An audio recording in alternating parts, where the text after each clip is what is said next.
It's a great pleasure to be with you this afternoon and speaking about the subspecialty lecture titled Visual Field.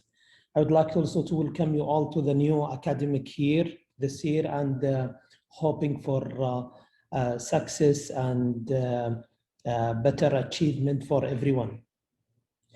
This lecture, the visual field, is geared toward the mainly neurological visual fields, plus some of the concept about the visual field defects.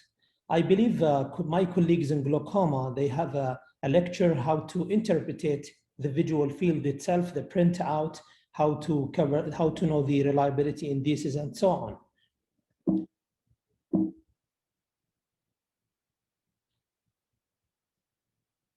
Okay, all of you are familiar with the visual pathway anatomy that starts from the nerve fiber layer within the globe, then the optic nerve, then the chiasm, optic tract, with radiation, with the complex anatomy of the visual pathway within the visual cortex. And we are going to cover that in the coming few slides.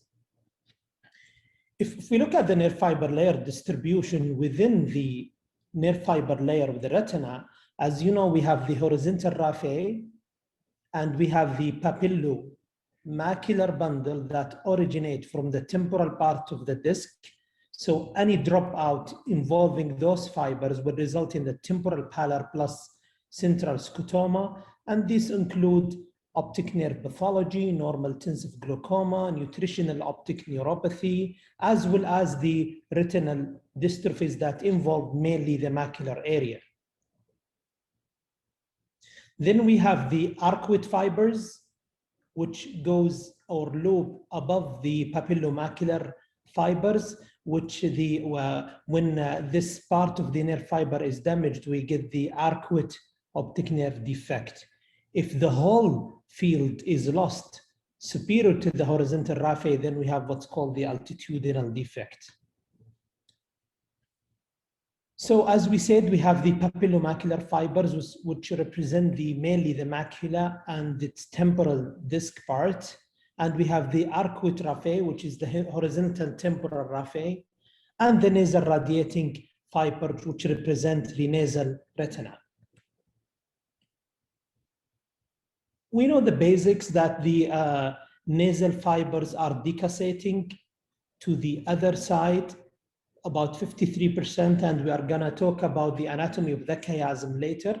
But in general, as we know, we have the temporal retinal fiber, the nasal nerve fiber, and the optic nerve, where the nasal fibers are decussating to the other side. That we have a retrochiasmal lesion, we tend to have a visual field defect that respect the vertical midline.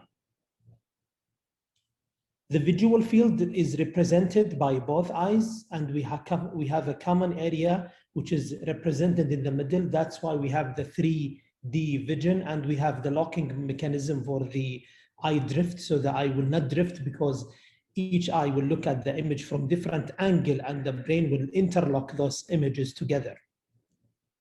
So the further it goes, the visual field, the bigger it's become. So that's why we usually, when we teach student and resident, we tell them, when you do confrontation field, ensure that the target is midway between you and the patient. The common area, the ways that we do visual field is the confrontation method. It's very useful in stroke patients, in chiasmal lesion patients, in non-arthritic ischemic optic neuropathy patients.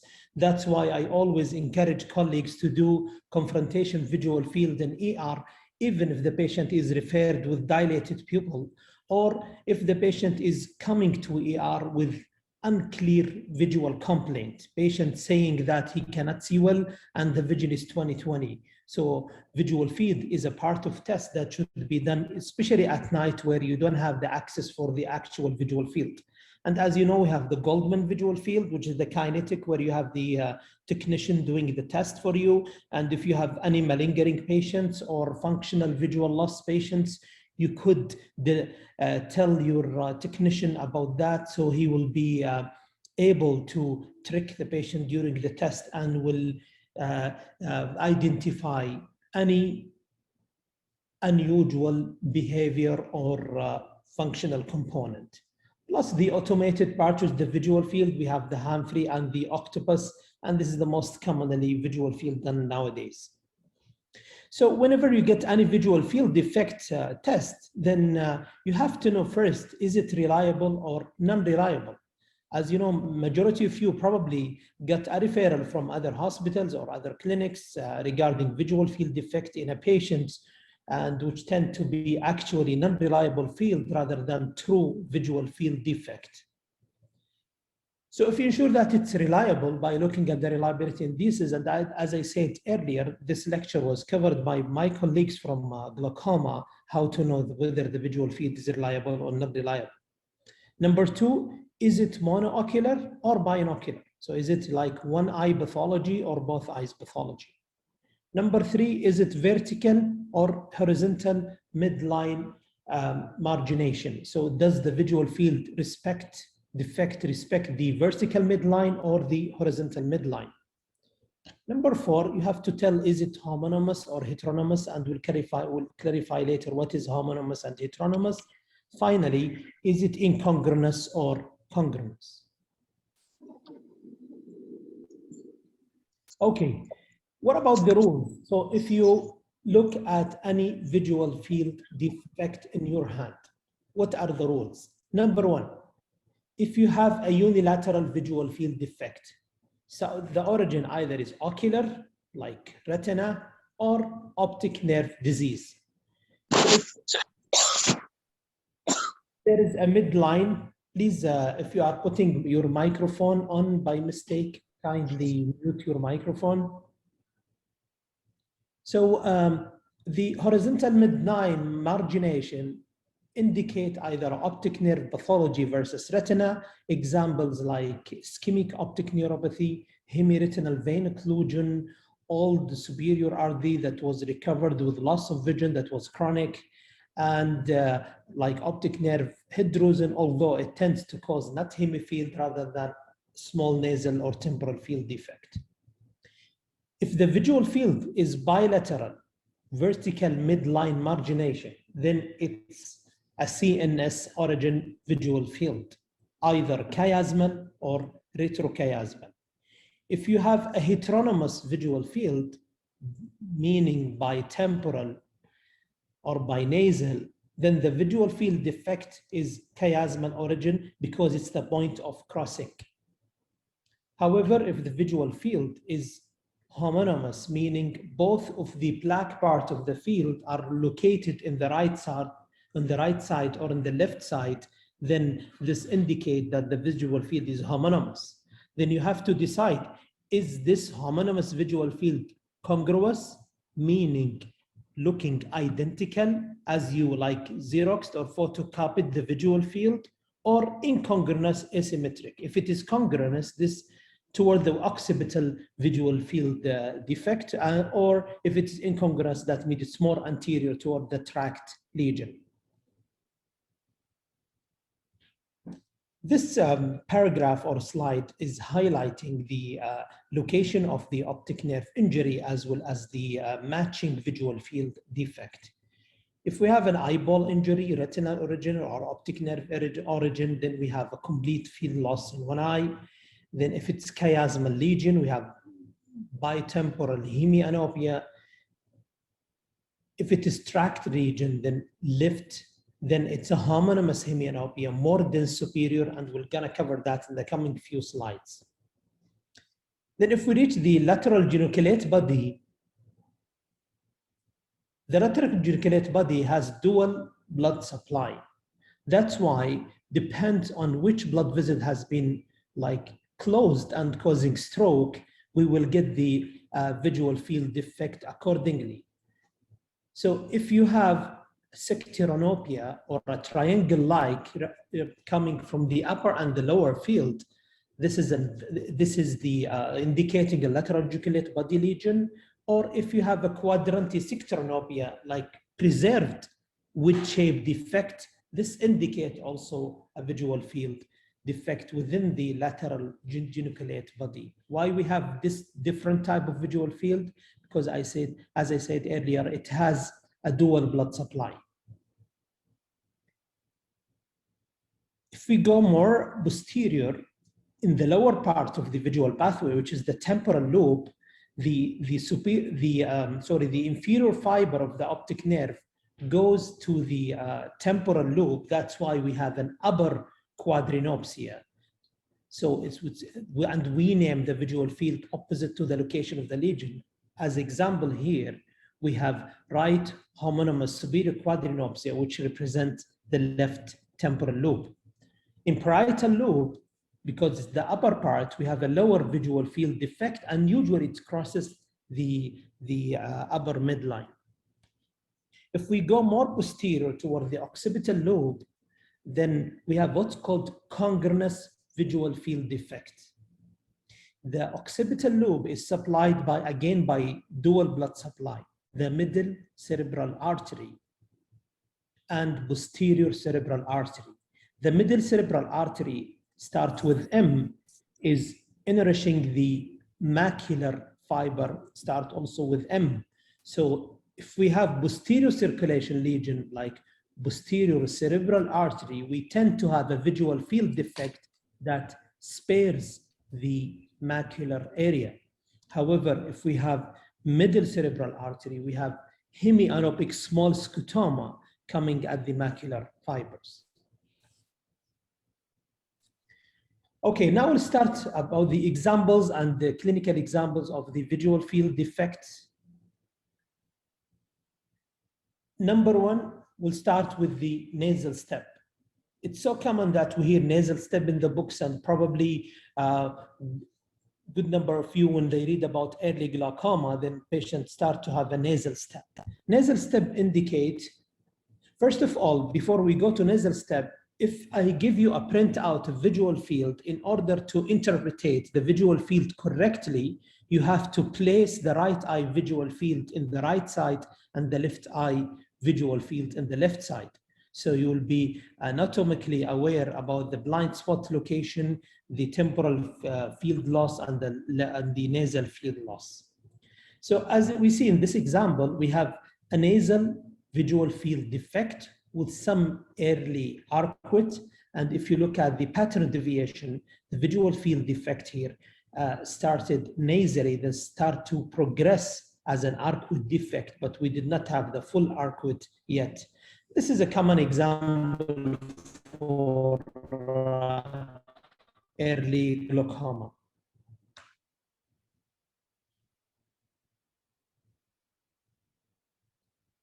The other visual field defect that we might have within the optic nerve is the generalized depression that's usually nasal, and usually it's associated with temporal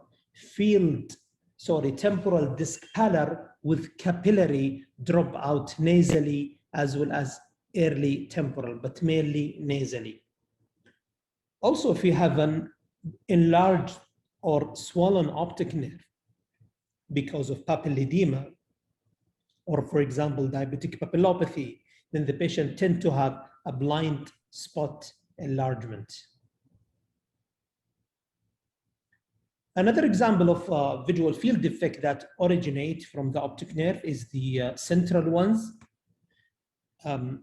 Good number of residents, sometimes they have a hard time to differentiate between central, secocentral, paracentral. So in this slide, I'll try to highlight that for you and to make it simple. So if we have a visual field defect that involves the central fixation and attached to the blind spot, we call this visual field secocentral scotoma. Common examples, hereditary optic neuropathy,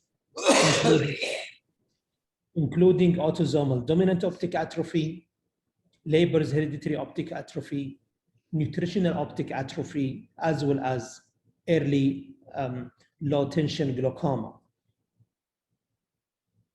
Other type of visual field defect is the central scotoma, where the central fixation is involved. Usually such patients have a low acuity because the central macular fiber is affected and is indicated by this involvement of the central fixation. However, paracentral scotoma is a focal area that's paracentrally located, but not involving the fixation. And common causes is branch arterial occlusion within the macula or any macular lesion juxtafoveal. Other optic nerve origin visual field defect pattern is the arcuate defect. Arcuate defect is when we have, as we highlighted earlier, the arcuate fibers defect, not the papillomacular bundle that we have. That's why we have a sparing of the central fixation. So as you know, in glaucoma, we have starting nasal step, then paracentral fibers, then when the glaucoma progress, it's connect to each other to the blind spot, and it's called arcuate defect. Other type of visual field defect that come from the optic nerve is the altitudinal defect, where the half of the field is lost superiorly or inferiorly, and the common example is ischemic optic neuropathy, like a patient waking up suddenly with a painless visual field loss that involve the altitudinal part of the visual field.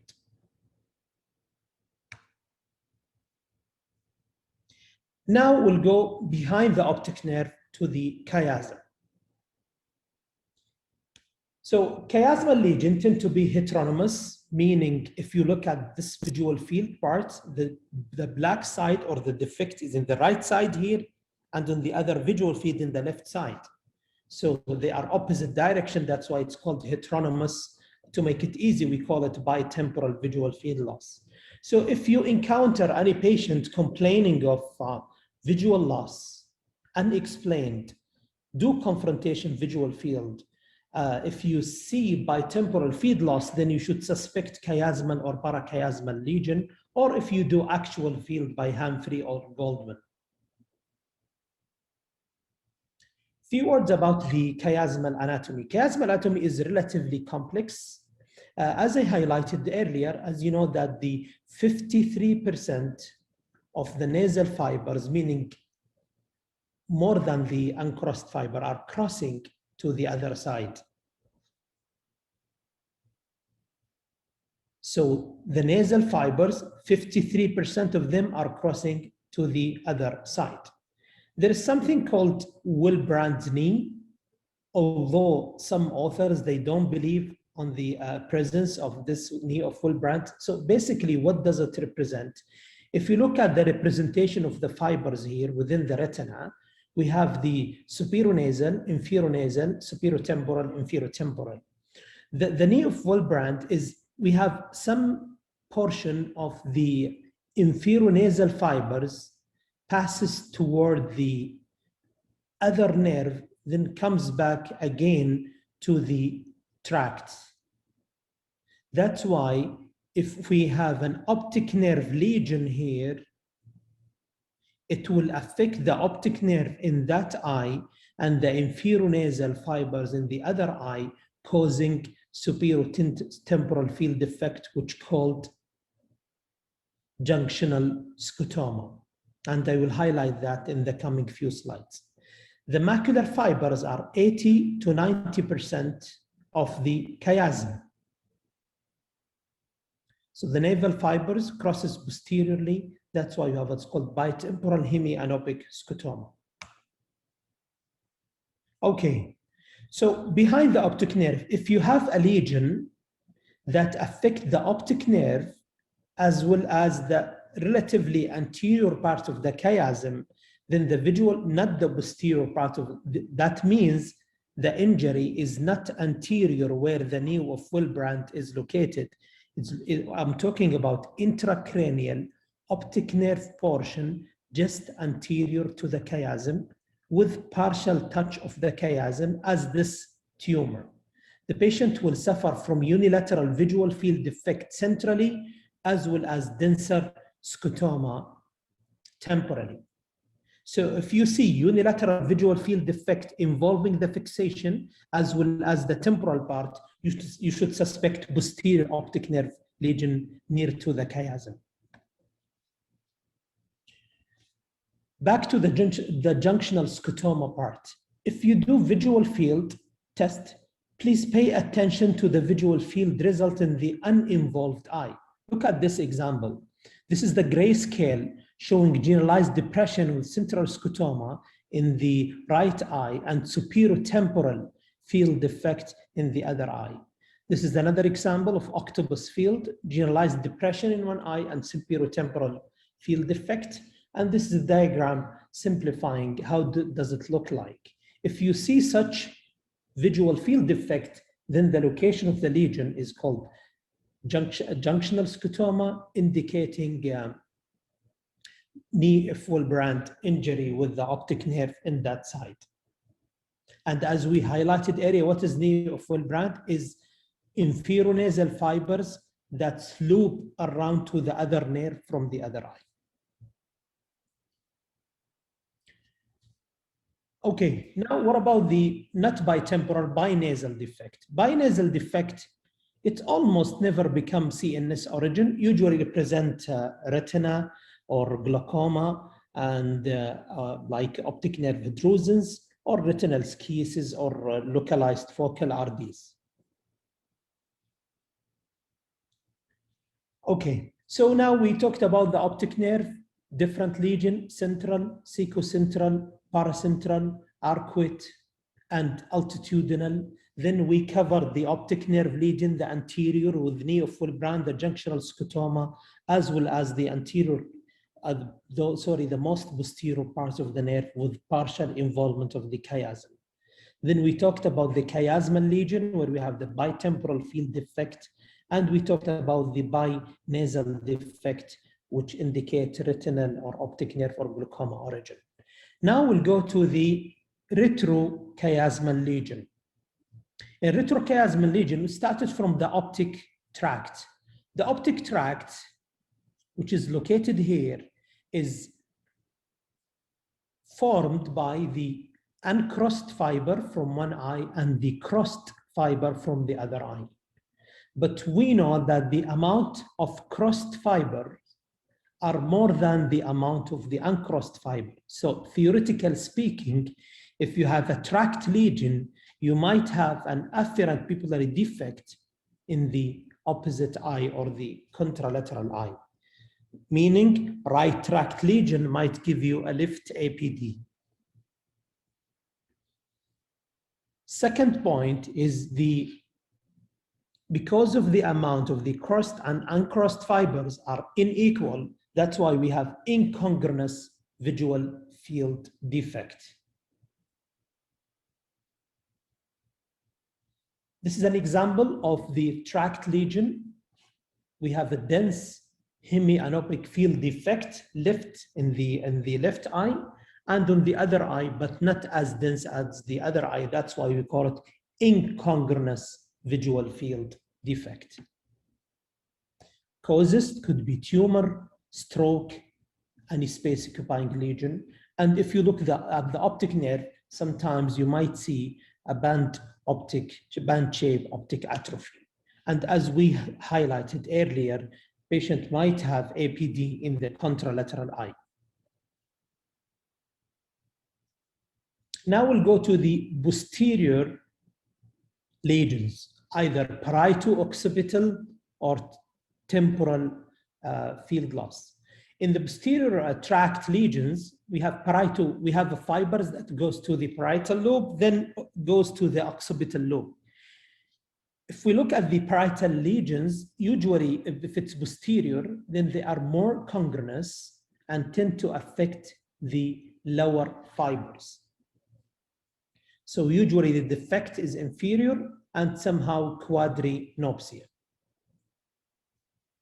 The occipital lobe, the occipital lobe anatomy is very complex. There are some facts that we have to know. Number one is that 50 to 60% of the occipital lobe fibers are devoted to the central 10 degree of fixation. Then 80% of the fibers are devoted to the 30 degree fixation.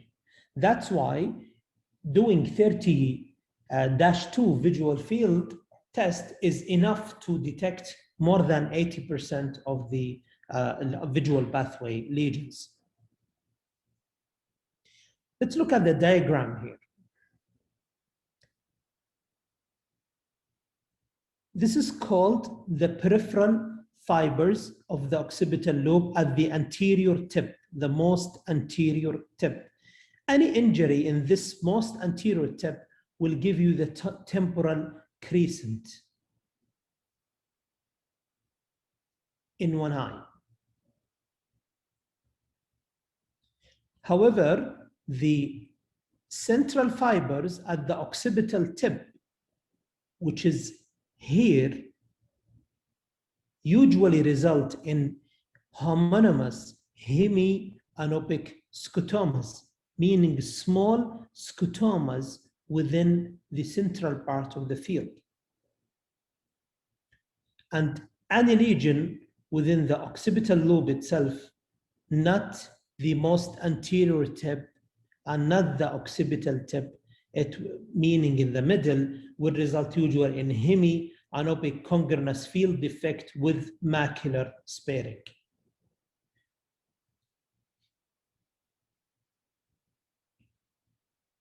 Visual field defects tend to cause extreme congruity, meaning that the visual field looks identical. Look at these two examples. We have an occipital lobe lesion in this MRI showing the exact congruous visual field defect. Congruous means they are symmetric with sparing of the macular fibers. This is a 10-2 to magnify for you the macular sparing.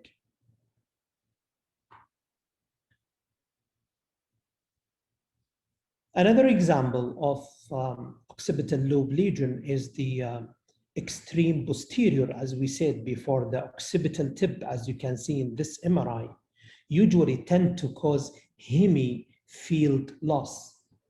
This is a very important trick to know. If I show you a visual field defect that involves the central fixation in both eyes, this might indicate optic nerve origin, that means anterior to the chiasm. To differentiate between optic nerve origin lesion and occipital lesions, look at this example. The visual field defect is located in a small area of hemifield in the right side, and on the other eye, again, on the right side. So both of them are hemifield, both in the right side. This indicates that this is occipital rather than optic nerve origin. This is a 10-2, magnifying the blind spot area near the fixation.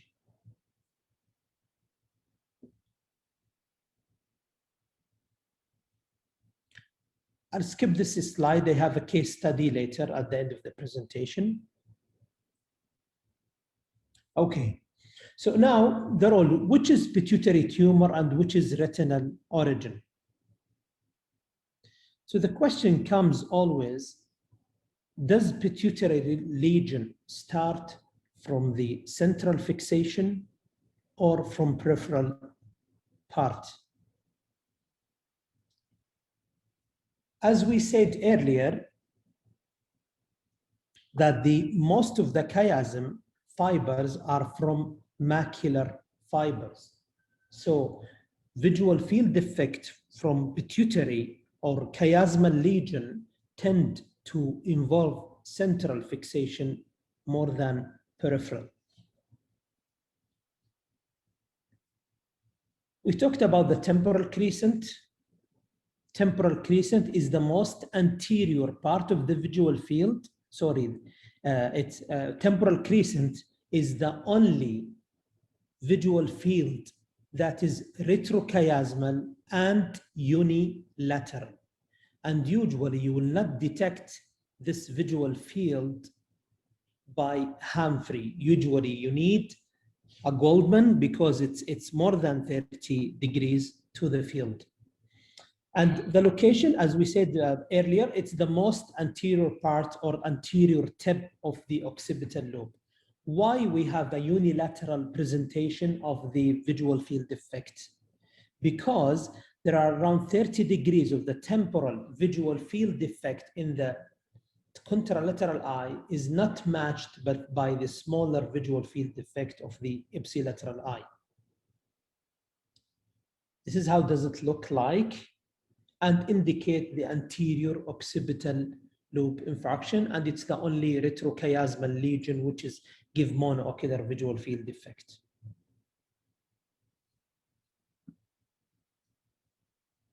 What about the macular lesion?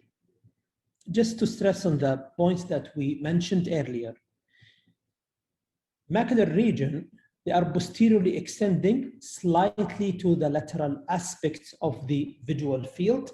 That's why it has a dual blood supply by the posterior cerebral artery and the middle cerebral artery. As you know, the origin of the middle cerebral artery coming from the internal carotid, but the posterior cerebral artery coming from vertebrobasilar artery. So they have two different pathways.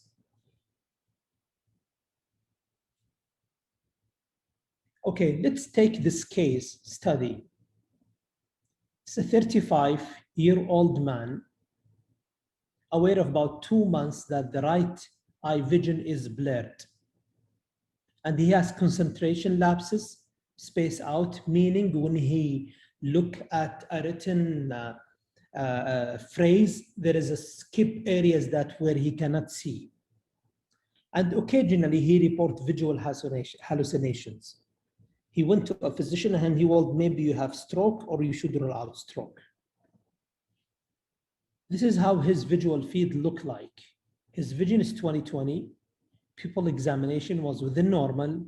Intraocular pressure was normal. So if I ask you to interpret visual field defect, as we said, number one, we start, is it reliable? Is this visual field reliable visual field? Then you should look at the reliability indices, which was covered by my colleagues from glaucoma about the interpretation of visual field, meaning the false negative, the false positive, the fixation losses, plus the mean deviation and the pattern deviation. So we should look at the reliability to make sure first that this visual field is reliable. Number two, is it respecting the vertical midline or the horizontal midline? As we can see here, that the visual field is respecting the vertical midline, indicating that this visual field mostly CNS origin. And it's retrochiasmal because it's homonymous. Now, the next step, is it congruous or incongruous? Do those visual field looks like each other or scotomas? Are they like identical? As you can see here, they are not identical. It's more dense here than here. So that's why this is called incongruous. So if it's incongruous, vertically respecting the vertical midline, then this is called anterior tract or anterior visual field lesion. So could it be a stroke? Could it be a brain tumor? Could it be glaucoma? Could it be optic neuritis? As we said earlier, this is not optic neuritis because it's bilateral, vertically marginating along the vertical midline. Could it be glaucoma? Glaucoma tend to respect the horizontal raphe rather than the vertical midline. Could it be a brain tumor? It could be stroke, could be brain tumor because we said it's a CNS origin. How did you know CNS? So first of all, it's binocular, vertical midline margination. It's homonymous, indicating retrochiasmal, and incongruous, it's anterior. So this is the MRI of that patient showing anterior visual pathway lesion, most likely mass rather than stroke. By this point, I reached to the end of my lecture presentation. As you notice, it's not very long lecture. I tried to cover most of the common lesions, and we highlighted some of the anatomical fiber distribution of the nerve fiber layer.